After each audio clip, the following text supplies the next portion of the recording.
All right, here in the store folder, we're going to add a new file called projects.js. Here we import the create slice function from Redux Toolkit. Then we call it. Give our slice a name. That's going to be projects. Next, we give it an initial state, which is going to be an empty array. Then we define our reducers. These are essentially our action handlers. So here we need to map an action to an action handler. What are the actions or events we want to handle here? For this exercise, we only have a single action, project added. So project added, let's map this to an action handler. That's a function with two properties, state and action. We could also call this projects. That's better. So in this function, we're going to add a new project to our array of projects. So projects.push. Here's our project object. We need to give it an ID. So just like before, we're going to declare a variable called last ID, which we initialize to 0. Now,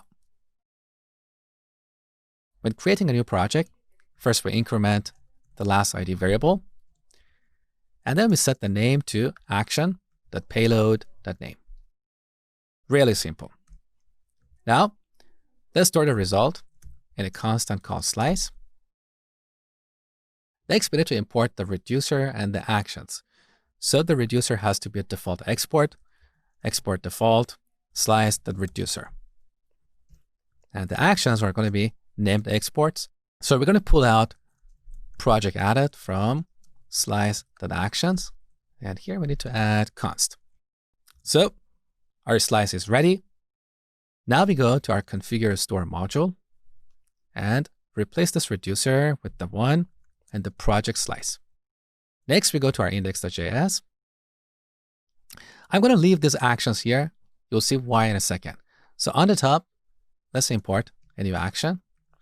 That's going to be project added. We import this from the project slice. Next, we're going to dispatch it. So store.dispatch, project added. Here you pass an object with a name property called project1. Good. Let's test our implementation. So we have dispatched multiple actions. Here's the first action. Now look at the diff. We created a new project object. If we look at the state, we can verify that. So this is our array of projects. Beautiful. But what is interesting is that these actions, these bug actions, have not impacted our state. So if you look at the diff tab, you don't see any changes because we do not have a reducer that knows how to handle these actions. In the next section, I'm going to show you how to combine our reducers so they can live side by side.